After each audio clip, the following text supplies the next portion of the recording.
When a body is at rest और in motion, क्या फर्क पड़ता है बॉस? तो वहां पर डिफरेंसेस अराइज होते हैं, वो किस चीज के अराउंड होते हैं, वो डिपेंड करते हैं एनर्जी के ऊपर। जब कोई ऑब्जेक्ट रुका हुआ है, रेस्ट पर है, उस टाइम पर कुछ डिफरेंट काइंड की एनर्जी होती है।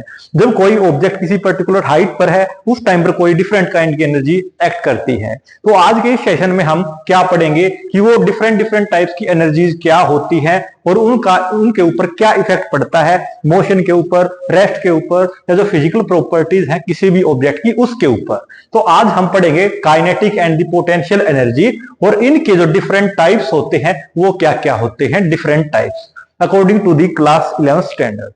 तो सबसे पहले हम ये पता है, जब कोई भी ऑब्जेक्ट मूव करता है, जब वो मोशन अटेन करता है, उस टाइम पर उसके अंदर काइनेटिक एनर्जी डेवलप हो जाती है। तो क्या बता सकते हैं, काइनेटिक एनर्जी वो एनर्जी है जो कोई भी ऑब्जेक्ट पोजेस करता है ड्यू टू देयर मोशन। और मोशन होगा तो उस बॉडी के अंदर कोई ना कोई वेलोसिटी भी प्रेजेंट होगी, तो वो किसी न किसी वेलोसिटी के साथ ही तो मूव कर रहा है ना, मोशन तभी तो है।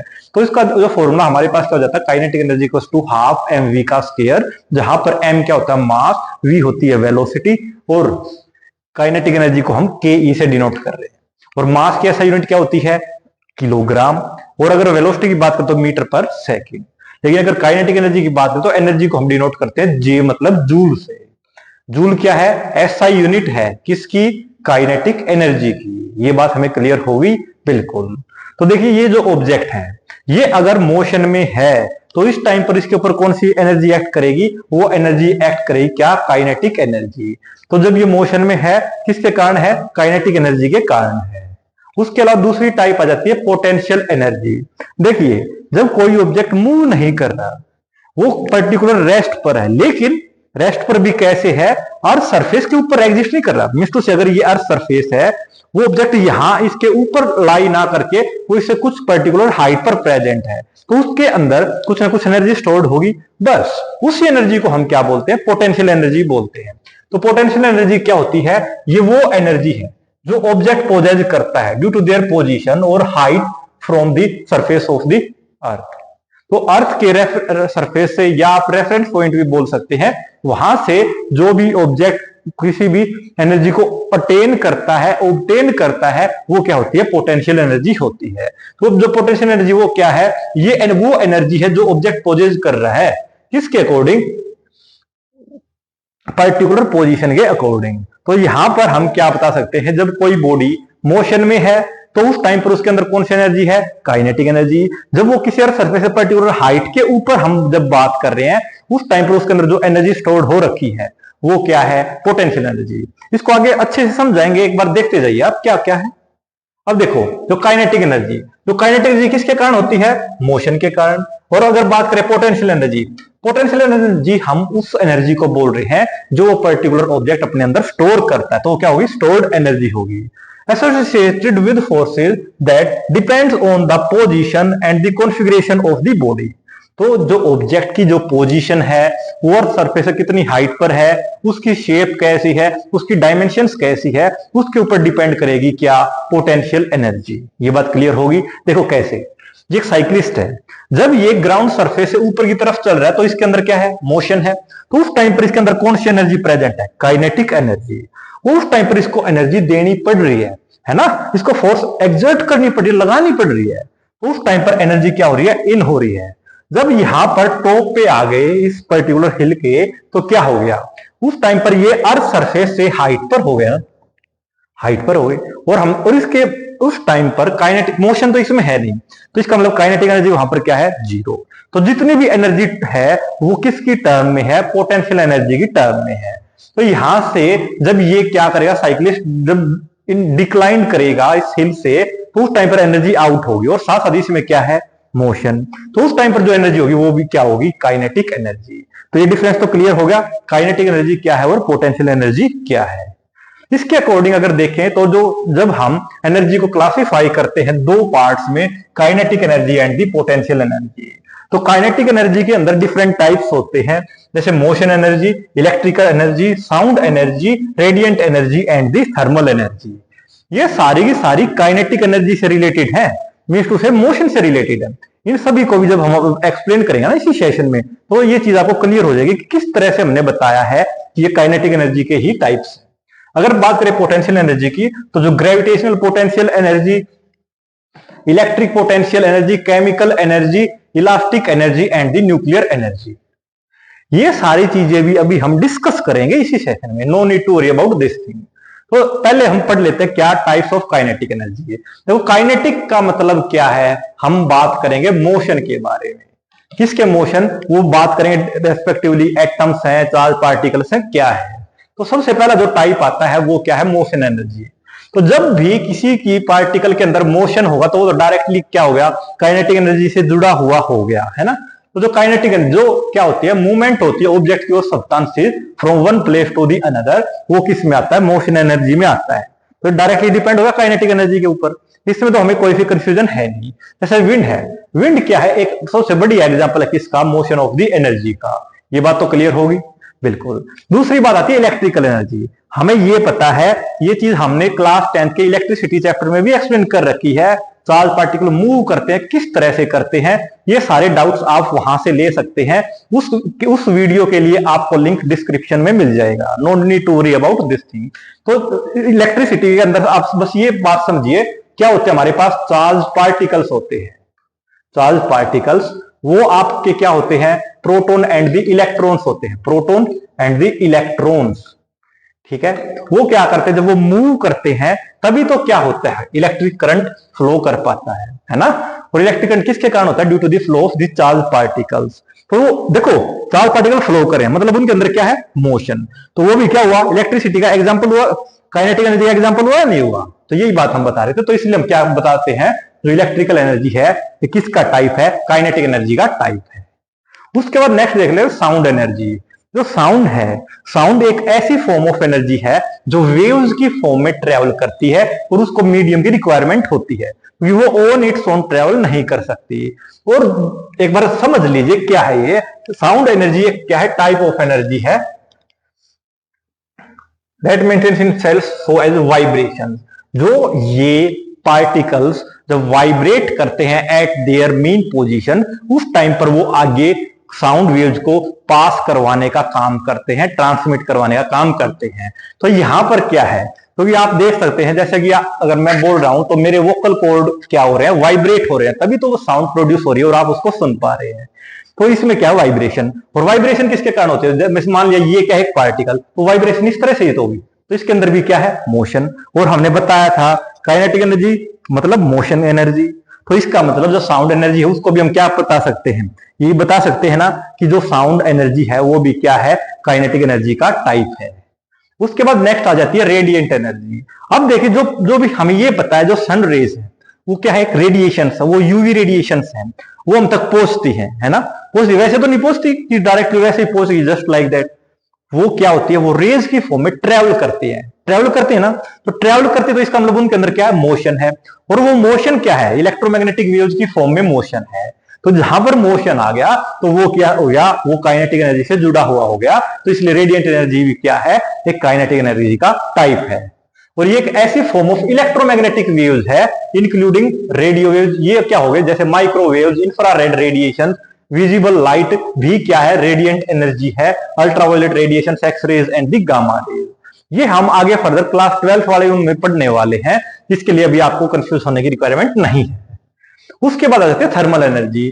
थर्मल एनर्जी के बारे में तो हमने बहुत ही अच्छी तरीके से क्लास 7 की वीडियोस में हीट वाले चैप्टर्स में भी एक्सप्लेन किया हुआ है।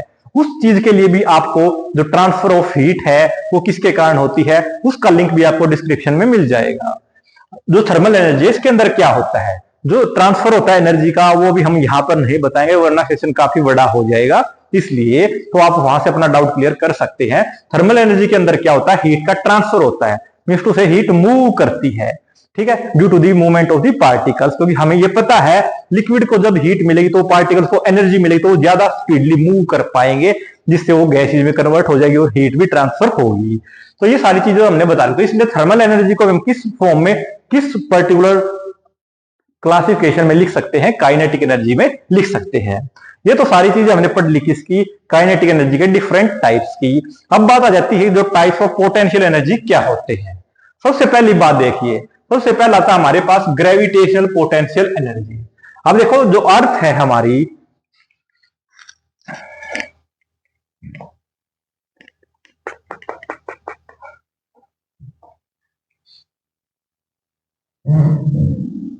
ये हमारी है अर्थ, और इसके अंदर यहां पर सेंटर पर क्या है, सेंटर पर ग्रेविटी की जो फोर्स एक्ट करती है, यहां पर कोई ऑब्जेक्ट हो, यहां पर कोई ऑब्जेक्ट हो, वो कहां, वो सेंटर ऑफ ग्रेविटी की तरफ ही तो एक्ट करते हैं, ये बात हमें पता है। जब कोई भी ऑब्जेक्ट किसी पर्टिकुलर हाइट पर होगा तो वो डायरेक्ट किस तरफ खींचा जाएगा, वो डायरेक्ट खींचा जाएगा किस तरफ, सेंटर ऑफ द अर्थ की तरफ, जहां क्या है ग्रेविटेशनल फोर्स एक्ट कर रही है। तो इसलिए हम क्या बताते हैं, जो ग्रेविटेशनल फोर्स है वो क्या है, पोटेंशियल एनर्जी है। ये बात ठीक है। अब देखिए यहां पर आप यहां एक बार देख लीजिए, क्या जो ग्रेविटेशनल पोटेंशियल एनर्जी है, ये वो एनर्जी है जो स्टोर की जाती है किसी भी ऑब्जेक्ट के अंदर due to its position above the earth surface, है ना। तो ये अर्थ सरफेस के ऊपर जितनी उसकी ऊंचाई है उसके अकॉर्डिंग ही डिफाइन करती है, डिपेंड करती है उसके ऊपर। ये जो फॉर्मूला है वो भी क्या होता है, mgh, जो हमारी बॉडी का वेट भी डिनोट करवाता है। अब इसके अंदर क्या है, देखो जब ये गुड़िया ने जो बॉल होल्ड कर रखी थी वो उस टाइम पर उसके हैंड्स में थी, उस टाइम पर उसके अंदर कोई भी मोशन नहीं था, तो जितनी भी एनर्जी थी वो उस बॉल के अंदर स्टोर्ड थी। तो उस टाइम पर उसकी जो एनर्जी थी वो टोटली क्या थी, ग्रेविटेशनल पोटेंशियल एनर्जी थी। जैसे उसको नीचे की तरफ डाउन करवाएंगे तो जो पोटेंशियल एनर्जी है वो रिलीज होती जाएगी और किसकी टर्म में कन्वर्ट हो जाएगी, काइनेटिक एनर्जी की फॉर्म में कन्वर्ट हो जाएगी। तो ये बात क्लियर होगी कि ग्रेविटेशनल पोटेंशियल एनर्जी क्या होती है। दूसरी बात आ जाती है हमारे पास इलेक्ट्रिक पोटेंशियल एनर्जी। अब यहां से एक बात ये समझिए, हमारे पास दो चार्ज होते हैं, पॉजिटिव एंड द नेगेटिव। ये बात हमने कूलम्स लॉ क्लास 12 का फर्स्ट सेशन का टॉपिक है, उसको भी, उसका लिंक भी आपको वीडियो के डिस्क्रिप्शन में मिल जाएगा। क्या जो भी कोई भी दो चार्जेस, अगर वो सिमिलर चार्जेस है तो वो क्या करते हैं, रिपेल करते हैं, और अपोजिट चार्जेस तो वो एक दूसरे को अट्रैक्ट करते हैं, है ना। और इसको कूलम्स लॉ के अकॉर्डिंग डिफाइन करते हैं। तो जब ये दोनों एक दूसरे के ऊपर वो जो भी फोर्स अप्लाई करते हैं, चाहे वो फोर्स ऑफ अट्रैक्शन हुई या वो फोर्स ऑफ रिपल्शन हुई, ठीक है, तो उस टाइम पर ये क्या करते हैं, फोर्स क्रिएट करते हैं, अट्रैक्ट करते हैं, खींचते हैं, फोर्स क्रिएट करते हैं। तो उस टाइम पर क्या एक्शन में आ जाता है, पोटेंशियल। तो ये तभी तो अट्रैक्ट कर पाएंगे ना या रिपेल कर पाएंगे जब इनके अंदर पोटेंशियल होगा, तो इनको उनके ऊपर काम करना पड़ेगा। तो जो इलेक्ट्रिक पोटेंशियल एनर्जी है ये भी क्या है, पोटेंशियल एनर्जी का ही टाइप है। देखो इलेक्ट्रिक पोटेंशियल एनर्जी क्या है, पोटेंशियल एनर्जी है that results from the conservative Coulomb's force, जो अब आपको क्लास 12 की वीडियो का लिंक मिल जाएगा, उससे आप देख सकते हैं। ये भी बात हमें क्लियर होगी कि हम कैसे बता सकते हैं जो इलेक्ट्रिक पोटेंशियल एनर्जी है वो एक पोटेंशियल एनर्जी का ही टाइप है। अगला आ जाता है हमारे पास इलास्टिक पोटेंशियल एनर्जी। जब हम किसी भी रबड़ को स्ट्रेच करते हैं या किसी भी ऐसे स्ट्रेचेबल मटेरियल को स्ट्रेच करते हैं तो वो वापस से अपनी पोजीशन पे आता है ना, या उसके अंदर कुछ ऐसी प्रॉपर्टीज होती है जिसके कारण वो अपनी ओरिजिनल पोजीशन को रीगेन कर लेता है। तो जो इलास्टिक पोटेंशियल एनर्जी है ये वो एनर्जी स्टोर्ड होती है किसी भी इलास्टिक मटेरियल के अंदर, जो क्या करता है जब फोर्स अप्लाई करते हैं तो उसके अंदर इतनी ताकत होती है, उसका इतना खुद की एबिलिटी होती है, पोटेंशियल होता है कि वो अपनी ओरिजिनल पोजीशन को अटेन कर लेता है। और ये चीजें हमें किस में देखने को मिलती हैं, जैसे कि रबर बैंड्स हो गई, उसके अलावा बेंगल, बंजी कोर्स हो गए, स्प्रिंग्स हो गई, और क्या हो गए, ट्रैम्पलिन्स हो गए। ये बात क्लियर होगी। ये तो हम जो स्प्रिंग वगैरह ये तो हम अपनी डेली लाइफ में भी देख सकते हैं, ये तो कोई बड़ी बात नहीं है। तो ये बात भी क्लियर होगी। उसके बाद नेक्स्ट आता है केमिकल एनर्जी। हमें ये पता है जो भी सब्सटेंसेस हैं, जो भी मैटर, उसके बेसिक यूनिट क्या है, एटम। और एटम या मॉलिक्यूल, तो उनके बीच में क्या है, फोर्स ऑफ अट्रैक्शन होती है, रिपल्शन होती है। वो सारी जो जिस भी फोर्स के कारण वो टाइटली पैक्ड होते हैं, लूजली पैक्ड होते हैं, वो क्या होती है, उनकी केमिकल एनर्जी होती है। तो जो केमिकल एनर्जी होती है वो क्या होती है, वो एनर्जी जो स्टोर होती है किसी भी एटम और मॉलिक्यूल के अंदर। ये हमें पता है, ये हम डिस्कस भी करते हैं। सॉलिड्स के अंदर क्या होती है, इंटरएटॉमिक जो केमिकल एनर्जी वो क्या होती है, मोस्ट। उसके बाद लिक्विड में थोड़ी सी कम, और गैसेज के अंदर और भी ज्यादा कम हो जाती है। ये बात भी हमें क्लियर होगी कि इसलिए हम क्या बता सकते हो, केमिकल एनर्जी ये भी क्या है, पोटेंशियल एनर्जी का ही एक टाइप है। उसके बाद लास्ट वन आ जाता है हमारे पास न्यूक्लियर एनर्जी। तो ये क्या है, सबसे पहले डेफिनेशन देखिए आप। जो न्यूक्लियर एनर्जी है और दी एटॉमिक एनर्जी हम बोलते हैं, ये क्या है, वो एनर्जी है that is released simultaneously or artificially in the nuclear reaction। जब न्यूक्लियर रिएक्शन करवाते हैं किन्हीं भी रेडियो एक्टिव पार्टिकल्स के बीच में, सब्सटेंसेस के बीच में, उस टाइम पर huge amount of energy produce होती है।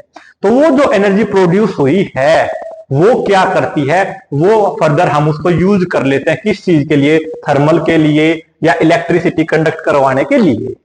ये बात क्लियर होगी। और ये भी किसके अंडर में आता है, ये पोटेंशियल एनर्जी का ही एक टाइप है। तो आज की वीडियो में हमें करना क्या था, हमें काइनेटिक एनर्जी और पोटेंशियल एनर्जी के बारे में पढ़ना था और उसके अलावा उनके डिफरेंट टाइप्स पढ़ने थे। आई होप आपको ये सारी चीजें क्लियर हो गई होंगी। और जो भी वीडियोस के जो मैंने आपको बताए उनके सभी के लिंक्स आपको डिस्क्रिप्शन में मिल जाएंगे, वहां से आप विजिट कर सकते हैं। मिलते हैं नेक्स्ट वीडियो के साथ। Thank you and have a nice day.